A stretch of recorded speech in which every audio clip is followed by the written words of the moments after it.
প্রশ্ন হলো, হুজুর ইরানের শিয়াদের পক্ষে আপনি কেন বক্তৃতা দিলেন?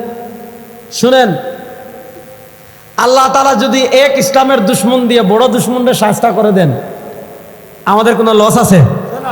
মনে করেন আপনাদের সোনাইমুড়ির দ্বন্দ্ব হইল চাটকিলের সাথেও আরেকটা থানা বলেন, বেগমগঞ্জের সাথেও। বেগমগঞ্জবাসীও আপনার দুশ্মন, চাটখিলবাসীও আপনার দুশ্মন। এটা একটা উদাহরণ দিচ্ছি, মনোযোগ। চাটকিলের সাথেও আপনার শত্রুতা, বেগমগঞ্জের সাথেও আপনার শত্রুতা। এখন কোনো কারণে চাটকিলবাসী আপনাদেরকে বেশি জুলুম করছে, বেগমগঞ্জবাসী তুলনামূলক কম। এখন মনে করেন চাটখিলবাসী শুধু আপনাদের না, পাশে ফেনী আছে, এদেরকেও মারে, লাকসামরেও মারে, সুবর্ণচরেও মারে, এদিকে গেলে তোমার রামগঞ্জেও মারে, এদিকে গেলে সবাই রে, মানে এরা হইল মুড়ল, এরা হইল এলাকার মুড়ল, সবাই রে এরা মারে। এখন কোনো কারণে আপনার দেখা যাচ্ছে বেগমগঞ্জবাসীরে চাটকিলবাসী মারতেছে, তা স্বাভাবিকভাবে তখন আপনার সমর্থন চাটকিলের দিকে থাকবে। এর অর্থ এই না যে চাটকিলবাসী আপনার বন্ধু। পৃথিবীর মোস্ট ওয়ান্টেড টেররিস্ট, আমি বলি পৃথিবীতে যারা শান্তির ফেরি করে বেড়ায়, দেখবেন আমেরিকা পৃথিবীতে শান্তির ফেরি করে বেড়ায়। আজকে তারা আমাদেরকে সন্ত্রাসী বানানোর চেষ্টা করে, আজকে তারা মুসলমানদেরকে জঙ্গি বানানোর ষড়যন্ত্র করে, আজকে পৃথিবীর প্রান্তে প্রান্তে মুসলমানদেরকে তারা শান্তি বিরোধী বানানোর চেষ্টা করে। এরা পৃথিবীতে শান্তির ফেরি করে বেড়ানো মানে শিয়াল মুরগির স্বাধীনতা দেওয়া। আপনি মুরগি খাঁচার ভিতর বন্দি করে রাখছেন, শিয়াল এসে বলবে, দেখছো কত খারাপ, কত খারাপ, তোমার মালিক তোমারে বন্দি করে রাখছে, আমি যদি বানটা কোনো মতে ছেড়ে দিতে পারি, তুমি মুক্ত বিহঙ্গে উড়ে বেড়াবা। আসলে মুক্ত বিহঙ্গে উড়ে বেড়ানো তার উদ্দেশ্য না, তার উদ্দেশ্য হলো যদি কোনো মতে খাঁচা থেকে বের করতে পারি, আজকে রাত্রের ডিনারটা খুব ভালো হবে। ঠিক না বেঠিক? আর জন্য শুনেন, আমরা পৃথিবীতে শান্তিতে বিশ্বাসী, হ্যাঁ বিশ্বাসী, তবে পশ্চিমারা যে শান্তি চাপিয়ে দিবে ওই শান্তিতে আমরা বিশ্বাসী না। আমরা সেই শান্তিতে বিশ্বাসী যেই শান্তির কথা কোরআন এবং সুন্নাহয় আছে। আমরা নারী অধিকারে বিশ্বাসী, হ্যাঁ বিশ্বাসী। আমরা মানবাধিকারে বিশ্বাসী, হ্যাঁ বিশ্বাসী। আমরা শান্তিতে বিশ্বাসী, হ্যাঁ বিশ্বাসী। আমরা সেই শান্তিতে বিশ্বাসী যেই শান্তি কোরআন এবং সুন্নাহয় আছে। আমরা সেই নারী অধিকারে বিশ্বাসী যেই নারী অধিকার কোরআন এবং সুন্নাহয় আছে। আমরা সেই শিশুর অধিকারে বিশ্বাসী যেই শিশুর অধিকার কোরআন এবং সুন্নাহয় আছে। আমরা সেই অধিকারে বিশ্বাসী যেই অধিকার কোরআন এবং সুন্নাহয় আছে। ওই আমেরিকার নারী অধিকার, পশ্চিমাদের চাপিয়ে দেওয়া নারী অধিকার, পশ্চিমাদের চাপিয়ে দেওয়া মানবাধিকার আমরা মানি না, মানতে পারি না।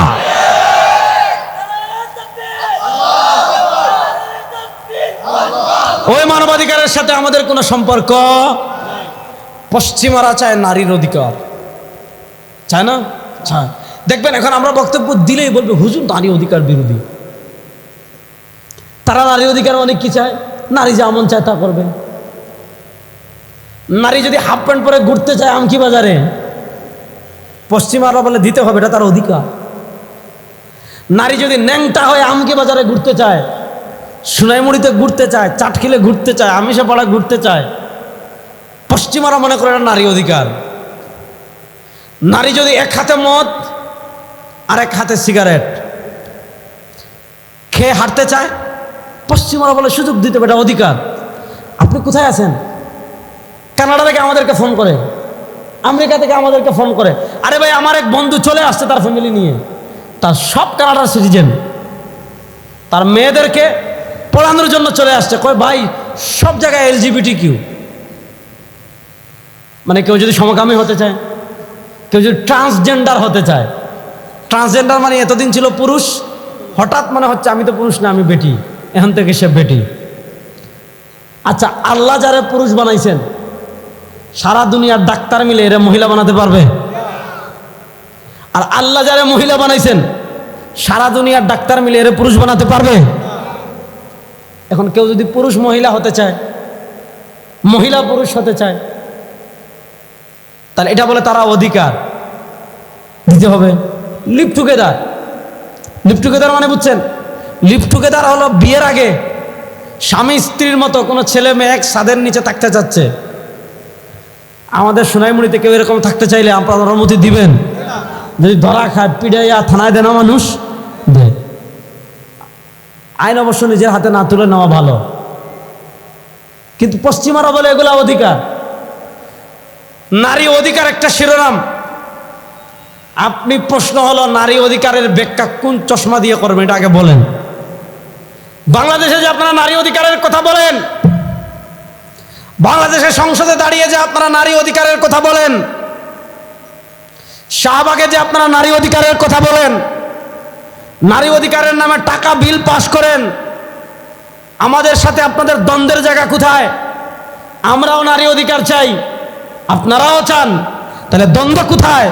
দ্বন্দ্ব হলে যে নারী অধিকার শিরোনাম, এই শিরোনামের ব্যাখ্যা আপনি কোন চশমা দিয়ে করবেন? আপনি যদি পশ্চিমাদের নারী অধিকারের চশমা, পশ্চিমাদের চশমা দিয়ে নারী অধিকার বাংলাদেশে প্রতিষ্ঠা করতে চান, আমাদের শরীরে এক ফোঁটা রক্ত থাকা পর্যন্ত সেটার বিরুদ্ধে আমাদের সংগ্রাম চলছেই চলবে ইনশাআল্লাহ। আপনি চিন্তা করতে পারবেন না, মনে করেন পশ্চিমা দেশে, আরে ভাই কোন দেশে আমরা আছি? শুনেন, আমার বাড়ি তো সিলেট, আমি বেশি বুঝি এগুলো, কারণ সিলেটি মানুষ ওদিকে বেশি। সিলেটটা বলে বাংলাদেশের দ্বিতীয় লন্ডন, বলে না? বলে। দেখা যাচ্ছে তার বাবা গিয়েছিল ছোটবেলায় লন্ডন, আমেরিকায়, কানাডায়।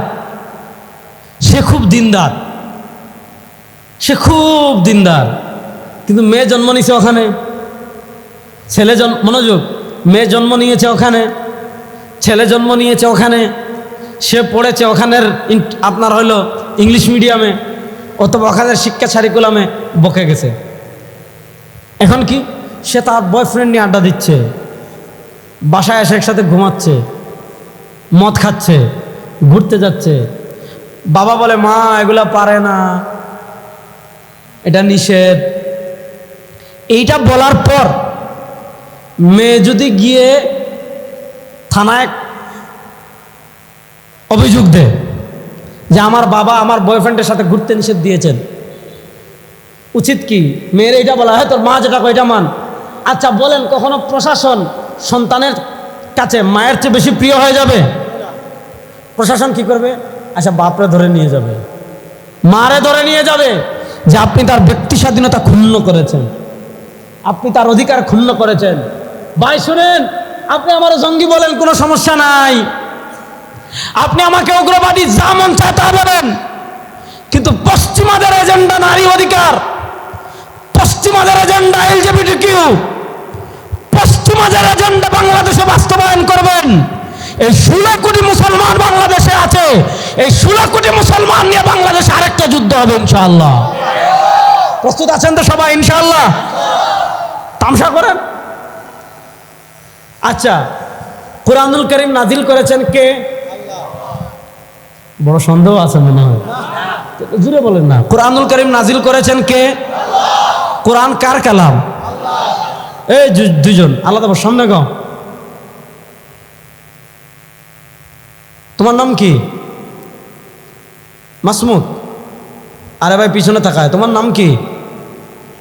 রিফাত। তোমার নাম? নীরব। এই নাম চেঞ্জ করা লাগবে।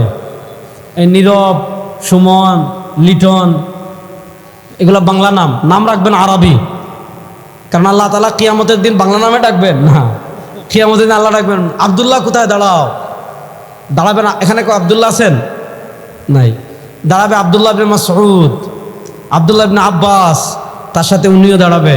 এখন উনি যেহেতু দাঁড়াইছে, এই দুজন জান্নাতে যাবে, আল্লাহ কি আলাদা জাহান্নামে দিবেন না? যাও, নামের বরকতে তোমারও জান্নাতে দিয়ে দিলাম। কত সাহাবীর নাম রাসূলুল্লাহ সাল্লাল্লাহু আলাইহি ওয়াসাল্লাম চেঞ্জ করেছেন। আবুল হুজনের নাম রাসূলুল্লাহ রাখতেন সাহাল ইবনে সাদ। নীরব ডাকনাম হতে পারে, কিন্তু একটা মূল নাম, অর্থবোধক নাম রাখার প্রয়োজন আছে না নাই? আছে। আমি যেই কথাটা বলতে চাচ্ছিলাম, এই কথাটা ভালো করে বুঝেন। পশ্চিমারা বুদ্ধিবৃত্তিকভাবে আমাদেরকে এখন তারা কি ষড়যন্ত্র করছে, যে বাংলাদেশকে কেন্দ্র করে সবচেয়ে বড় যে কয়েকটা ষড়যন্ত্র হচ্ছে, তার ভিতর একটা ষড়যন্ত্র হলো আমাদের এই যে পরিবারগত যে একটা সিস্টেম, এটা ভেঙে দেওয়া। এটা ভেঙে দেওয়ার জন্য নারী অধিকারের কি স্লোগান দেয়, এটা সম্পর্কে আমি কথা বলছিলাম, এটার সাথে এটা কথাটা সহজে বুঝবেন। তো আমি বলেছিলাম কোরআন কার কালাম? ভুলে গেছেন? বলেন কোরআন কার কালাম? আচ্ছা, আলহামদুলিল্লাহ রব্বিল আলামিন, কোরআন শুরু। মিনাল জিন্নাতি ওয়ান নাস, কোরআন শেষ। মনোযোগ, আলহামদুলিল্লাহ রব্বিল আলামিন, কোরআন শুরু। তাওয়াজ্জু, আলহামদুলিল্লাহ রব্বিল আলামিন, কোরআন শুরু। মিনাল জিন্নাতি ওয়ান নাস, কোরআন শেষ। এবার বলেন আলহামদুলিল্লাহ রব্বিল আলামিন থেকে শুরু করে মিনাল জিন্নাতি ওয়ান নাস পর্যন্ত। তাওয়াজ্জু, আলহামদুলিল্লাহ রব্বিল আলামিন থেকে শুরু করে মিনাল জিন্নাতি ওয়ান নাস পর্যন্ত এই পুরো কোরআন কার কালাম? আল্লাহর কালাম। প্রত্যেকটা হরফ কার কথা? আল্লাহর কথা। প্রত্যেকটা আয়াত কার কথা? আল্লাহর কথা। এটা যদি কেউ বিশ্বাস না করে তার ঈমান থাকবে? তার ঈমান থাকবে? এই কোরআনুল কারীমের ভিতর একটা সূরা আছে, এটার নাম সূরাতুন নিসা। দেখেন, সূরাতুর রিজাল নামে কোনো সূরা আছে হুজুর? আল্লাহ বেটাদের নামে কোনো সূরা দেন নাই। আল্লাহ দেখেন সূরাতুন নিসা মহিলাদের সূরা, সূরাতু মারিয়াম, মারিয়াম উনিও কি মহিলা? মারিয়াম উনিও কি মহিলা? আচ্ছা, সূরাতুন নিসা অবতরণ করেছেন কে? আল্লাহ। সূরাতুন নিসা কার কালাম? সূরাতুন নিসায় আল্লাহ তাআলা মহিলা কতটুকু সম্পদ পাবে, পুরুষ কতটুকু সম্পদ পাবে আল্লাহ বলে দিয়েছেন। আচ্ছা, আপনারা কি মনে হয় আল্লাহর ইনসাফের চেয়ে ওই ব্রিটিশ বেনিয়া যেগুলো মদ খায়, গাঞ্জা খায়, সে জানে না তার বাপকে? সে জানে না তার বাপ? এই শুনেন, কত ধরনের ষড়যন্ত্র হচ্ছে আমাদের দেশে। গত ইন্টারিম আমলে সরকারে মাঝে মধ্যে শয়তানের নাড়াই ছিল, মানে গভর্নমেন্ট, ইন্টারিম গভর্নমেন্ট মানে অন্তর্বর্তীকালীন সরকারে। তো তারা কি, ভাই আপনি সন্ধ্যার পরে শুয়ে পড়লেন, ওই যে ওই ভাই এত ক্লান্ত হয়ে গেলে হবে? বিয়ে শাদী করেন নাই মেয়ে এখনো, এখনই আপনি ক্লান্ত হয়ে যাচ্ছেন, কি হবে আল্লাহু আলাম। যাক, সমস্যা নাই, আল্লাহ ভরসা ইনশাআল্লাহ। যাক, আমার দিকে থাকান। আমাদের দেশে দেখেন কত কিছু সংস্কারের প্রয়োজন, রাস্তা সংস্কারের প্রয়োজন, ব্রিজ সংস্কারের প্রয়োজন, কত কিছু প্রয়োজন, খবর নাই। কি সংস্কার কমিশন হয়েছিল? নারী সংস্কার কমিশন। যুবকরা ভালো করে বুঝেন, কি সংস্কার কমিশন? নারী সংস্কার কমিশন। আচ্ছা, নারী সংস্কার কমিশনের কাজ কি? তারা প্রস্তাবনা দিয়েছে সরকারের কাছে অনেকগুলো, তার ভিতরে একটা হলো সম্পদে নারীকে সমান অধিকার দিতে হবে। 2 নম্বর, নারীকে সন্তানের অভিভাবকের স্বীকৃতি দিতে হবে। বাস কোথায় দিচ্ছে শুনেন, কি আইন, কি সুপারিশ করছে?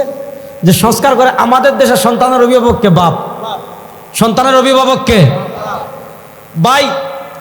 কেউ যদি আমার জিজ্ঞাসা, ভাই আপনি কার ছেলে? বলবো কুতুবউদ্দিন সাহেবের ছেলে। তাজু ভাই আমার দুস্থ মানুষ, ওনারা যদি জিজ্ঞাসা আপনি কার ছেলে? নুরুল আমিন সাহেবের ছেলে। হুজুর আপনি কার ছেলে? আবুল খায়ের সরকারের ছেলে। ছোট বাবু তুমি দাঁড়াও, দাঁড়াও না, সমস্যা নাই। তুমি কার ছেলে? তোমার আব্বুর নাম কি? হ্যাঁ, আবু বকর সিদ্দিক। নারায়ে তাকবীর। এই তাকবীর দিয়ে আপনারা 12 তারাইবেন না? নারায়ে তাকবীর। আমার মতো হাত তুলেন তো দেখি, বিসমিল্লাহ। নারায়ে তাকবীর, নারায়ে তাকবীর। প্রস্তুত আছেন তো যুবকরা ইনশাআল্লাহ? আধিপত্যবাদ মোকাবেলার জন্য প্রস্তুত আছেন তো ইনশাআল্লাহ? আমাদের দেশে কেউ কি তার পরিচয় দেয় যে মায়ের নামে, যে আমি কুলসুম বেগমের ছেলে? এটা কি কেউ বলে? না। সন্তানের নসব হয় কার থেকে? বলে না। সন্তানের নসব হয় কার থেকে? কিন্তু পশ্চিমা বিশ্বে নারী ও সন্তানের অভিভাবক কেন? কারণ ওখানে তো বলতেছি, ওখানে কি সমস্যা জানেন? ওখানে হলো বিয়ের আগে আকাম করছে 10 জায়গায়। কারণ তার তো আর পরিবার ওইভাবে নাই। তার 3 মাস বয়ফ্রেন্ড ছিল রহিম, 10 মাস ছিল করিম, এরপর 11 নম্বর মাসে আব্দুল জলিল। এখন সে তো মনে করেন ওপেন সেক্স, অর্থাৎ বিভিন্ন পুরুষের সাথে জৈবিক চাহিদা পূর্ণ করেছে। এখন এটা কার ছেলে এটা তো নিশ্চিত না। এটা কি আব্দুর রহিম থেকে আসছে, নাকি আব্দুর রহমান থেকে আসছে, না আব্দুল গফুর থেকে আসছে, নাকি জসিম থেকে আসছে? কিছু তো বলতে পারছে না। এখন তার বাপ যেহেতু নির্ধারিত না, তার বাপকে নির্ধারিত করা যাচ্ছে না, তার বাপকে নির্দিষ্ট করা যাচ্ছে না, এজন্য তখন তারা কি করে? এখন এটার অভিভাবক তো লাগবে। এখন যেহেতু বাপ নাই বলে এই সন্তানের অভিভাবক হইল মা। এখন আমাদের দেশে ষড়যন্ত্র কোথায় হচ্ছে শুনেন, বলছে সন্তানকে মায়ের অভিভাবক স্বীকৃতি দিতে হবে। মানে কি, কোন মেয়ে তাইলে বিয়ের আগে আকাম করে যদি গর্ভবতী হয়ে যায় আর তার ঘরে সন্তান হয়ে যায়, এই সন্তানের জন্য কোনো সংকট না থাকে। আরে ভাই, পশ্চিমা বিশ্বে আপনি মানুষ থেকে দারুস সন্তান বেশি দেখবেন, ভালো সন্তান থেকে দারুস সন্তান বেশি দেখবেন। কেন? কারণ তাদের ফ্যামিলিগত ওই সিস্টেমটা তাদের নাই। তারা সন্তানকে নসব এটাকে গুরুত্বপূর্ণ মনে করে না, তারা পিতাকে গুরুত্বপূর্ণ মনে করে না। এজন্য সে 20-25টা পুরুষের সাথে জৈবিক চাহিদা পূর্ণ করলে তার সমস্যা নাই। এটা জানোয়ারদের জীবন হতে পারে, এটা কুত্তার জীবন হতে পারে, এটা শুয়োরের জীবন হতে পারে, এটা গরুর জীবন হতে পারে। বাংলাদেশে এমন আইন যদি পাস করতে চান, ট্যাং ব্যাঙ্গা গাছে জুড়াই দিব ইনশাআল্লাহ।